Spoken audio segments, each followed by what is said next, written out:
Hello guys, আমি আজকে আপনাদেরকে তেলাপিয়া মাছ দিয়ে নতুন একটা রেসিপি করে দেখাবো। তার জন্য দেখুন আমি এখানে তেলাপিয়া মাছগুলোকে ভালোভাবে কেটে আমি ধুয়ে রেখে দিয়েছি। এর মধ্যে আমি দেবো কাঁচা লঙ্কা কুচি, একটা আলু পাতলা পাতলা করে কেটে রেখেছি, আর দেবো পেঁয়াজ কলি, আর দেবো টমেটো কুচি, আর এদিকে আমি কালো জিরে রেখেছি, হলুদের গুঁড়ো, জিরের গুঁড়ো, লঙ্কার গুঁড়ো আর ধনেপাতা কুচি।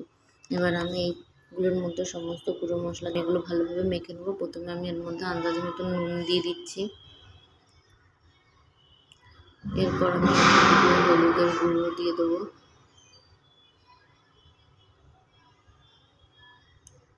এবার আমি এরপর এর মধ্যে শুকনো লঙ্কার গুঁড়ো দিয়ে দিচ্ছি।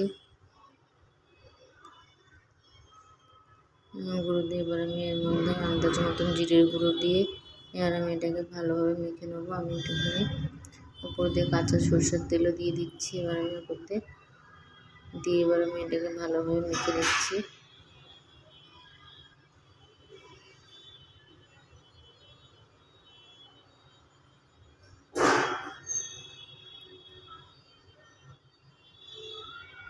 এবার আমার মাখা হয়ে গেছে। এবার আমি একটা কড়াই বসিয়ে দিয়েছি, কড়াইটা এবার গরম হয়ে গেছে। আমি এর মধ্যে আন্দাজ মতো সর্ষের তেল দিচ্ছি। তেলটাকে আমি খুব ভালোভাবে গরম করব।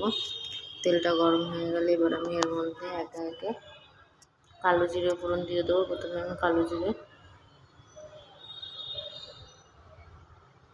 দেখুন আমার তেলটা গরম হয়েছে। এবার আমি এর মধ্যে কালো জিরে দিয়ে এরপর আমি এর মধ্যে একে একে মাছগুলো সাজিয়ে দিয়ে দেবো। মেখে রাখা মাছগুলো আমি কিন্তু মাছগুলো আলাদা করে ভাজবো না, সব তেলের মধ্যে আমি সমস্ত কিছু সাজিয়ে দিয়ে দেবো।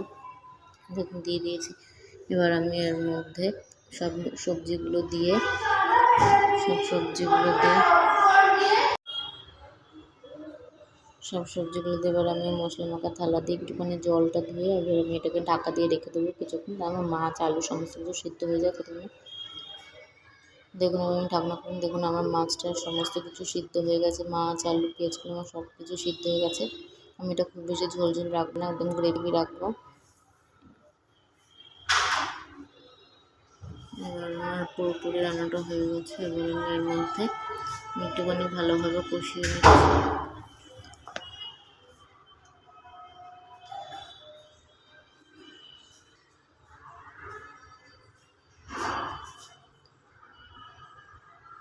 বা আমি এটা একটু ঢাকা দিয়ে দিচ্ছি, তারপর আমি পুরো কষিয়ে দিয়ে তারপর আমি ঢাকনাটা খুলে দিচ্ছি।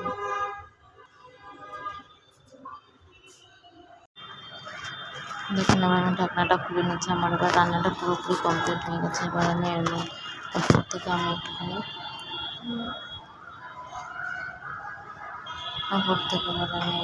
ধনে পাতা ছড়িয়ে দিয়ে দেবো।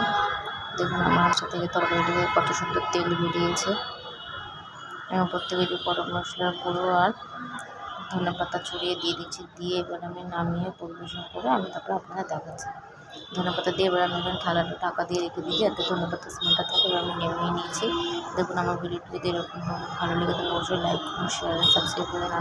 এবার একবার বাড়িতে এইভাবে রান্না করে দেখুন, আশা করি আপনাদের ভালো লাগবে। ভিডিওটা কেমন হয়েছে আমাকে অবশ্যই কমেন্ট করে জানাবেন। আর আমাকে অবশ্যই ভিডিওটা ভালো লাগলে একটা লাইক অ্যান্ড সাবস্ক্রাইব করে দেবেন।